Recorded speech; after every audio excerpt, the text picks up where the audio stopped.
नमस्कार। चलिए आज एक सफर पर चलते हैं हमारे अपने ग्रह के बहुत अंदर, उस दुनिया की खोज में जो हमारे पैरों के ठीक नीचे छिपी हुई है। ये सवाल सुनने में तो बड़ा आसान लगता है ना?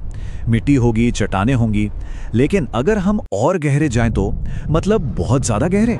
बस सतह के नीचे छिपी इसी दुनिया को जानने की जिज्ञासा ही इस पूरे विश्लेषण की वजह है। तो ठीक है, चलिए सीधे मुद्दे पर आते हैं। ये जो हम देख रहे हैं ये एक भूवैज्ञानिक के नोट्स हैं जो पृथ्वी की इन कॉम्प्लेक्स परतों का नक्शा बना रहे हैं। हमारी समझ हमेशा से इतनी गहरी नहीं थी।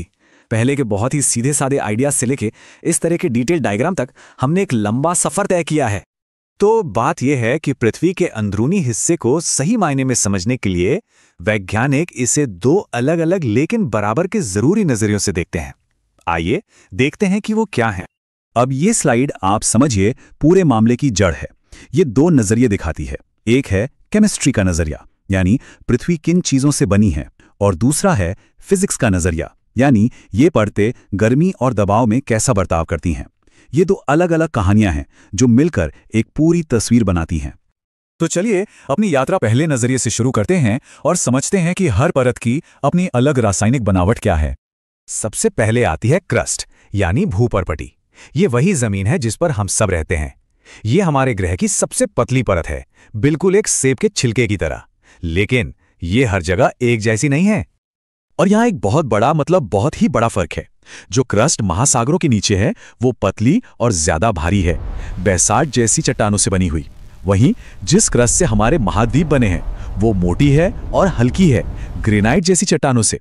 आप यूं समझिए जैसे कोई भारी पत्थर पानी में ज्यादा डूबता है, ठीक वैसे ही भारी महासागरीय क्रस्ट नीचे रहती है और हल्की महाद्वीपीय क्रस्ट ऊपर तैरती है, जिससे हमारे बड़े बड़े महाद्वीप बनते हैं। क्रस्ट के ठीक नीचे है मैंटल, एक बहुत बहुत विशाल परत जो हमारे ग्रह का ज्यादातर हिस्सा बनाती है। अब यह तो ये ठोस चट्टान, पर सोचकर देखिए कि ये इतनी ज्यादा गर्म है कि ये बहुत धीरे धीरे बह सकती है, बिल्कुल एक बहुत गाढ़ी टॉफी की तरह जो लाखों सालों में हिलती है। 80%। जी हाँ, पृथ्वी का जो कुल वॉल्यूम है उसका 80% हिस्सा सिर्फ मेंटल है। ये आंकड़ा हमें मेंटल के विशाल पैमाने का अंदाजा देता है। जरा सोचिए इस बारे में। और हाँ, ये इतनी बड़ी परत भी कोई एक जैसी नहीं है। इसे भी गहराई और गुणों के आधार पर 3 हिस्सों में बांटा गया है, ऊपरी, मध्य और निचला मेंटल। और अब हम पहुंचते हैं अपनी केमिकल जर्नी के आखिरी पड़ाव पर, कोर, यानी पृथ्वी का धात्विक दिल। ये मुख्य रूप से लोहे और निकल से बना है और यकीन मानिए ये अविश्वसनीय रूप से गर्म और सघन है। मगर कहानी में एक जबरदस्त ट्विस्ट है। बाहरी कोर असल में तरल है, पिघली हुई धातु का एक विशाल महासागर, जबकि इसके भी केंद्र में जबरदस्त दबाव की वजह से आंतरिक कोर ठोस है। और बाहरी कोर का यही तरल लोहा है जो घूमते हुए हमारे ग्रह के चारों ओर एक सुरक्षा कवच बनाता है, जिसे हम चुंबकीय क्षेत्र यानी मैग्नेटिक फील्ड कहते हैं। है ना कमाल की बात? तो ठीक है, अब अपना चश्मा बदलते हैं और दूसरे नजरिए से देखते हैं। ये कहानी इस बारे में है कि ये परतें अत्यधिक गर्मी और दबाव में कैसा बर्ताव करती हैं। ये कहानी है कठोरता और बहाव की। ये सवाल हमें सोचने पर मजबूर करता है कि ठोस का मतलब क्या हमेशा कठोर होता है? क्योंकि बहुत ज्यादा दबाव और तापमान पर ठोस चट्टान भी एक बहुत गाढ़े चिपचिपे तरल की तरह बर्ताव कर सकती है, जो लाखों सालों में धीरे धीरे बहती है। देखिए, परतें वही हैं, क्रस्ट, मैंटल, कोर, लेकिन अब हम इनको देखने का तरीका बदल रहे हैं। अब हम उन्हें उनके फिजिकल बिहेवियर के आधार पर ग्रुप कर रहे हैं कि वो कठोर और भंगुर हैं या फिर नरम और बहने वाली। तो सबसे बाहरी मैकेनिकल लेयर है लिथोस्फीयर, यानी स्थलमंडल। ये ठंडा है, कठोर है और भंगुर है।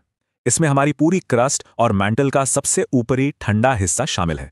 और ये कोई एक चिकना सा गोला नहीं है, बल्कि पहेली के टुकड़ों की तरह टूटा हुआ है।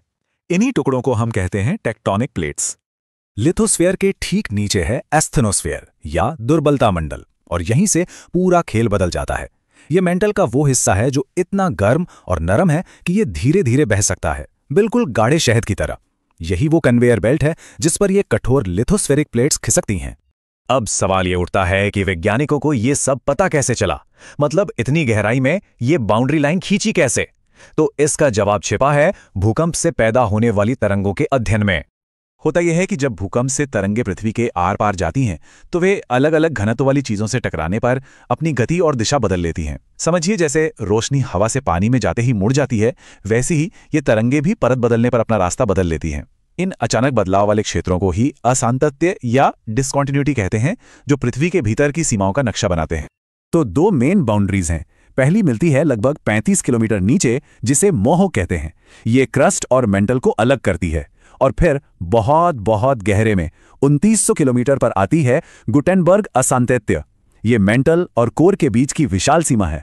तो चलिए अब इन दोनों कहानियों को, दोनों नजरियों को एक साथ जोड़ते हैं ताकि हम अपने ग्रह की एक डायनामिक, एक जीती जागती तस्वीर बना सकें। तो पूरे विश्लेषण का निचोड़ ये है, लिथोस्फीयर की कठोर टूटी हुई प्लेटें नीचे एस्थेनोस्फीयर की नर्म बहने वाली परत पर धीरे धीरे तैरती हैं। मैकेनिकल परतों का यही अद्भुत नृत्य है जो हमारी दुनिया को आकार देता है। जब ये प्लेटें टकराती हैं तो हिमालय जैसे पहाड़ बनते हैं। जब वे एक दूसरे से रगड़ खाती हैं तो हमें भूकंप महसूस होते हैं। और ये हमें एक बहुत गहरे सवाल के साथ छोड़ जाता है। जिस ठोस जमीन पर हम इतना भरोसा करते हैं, वो असल में एक गतिशील, बहने वाले आधार पर टिकी है। ये सोचना ही हमारे ग्रह को देखने का नजरिया हमेशा के लिए बदल देता है।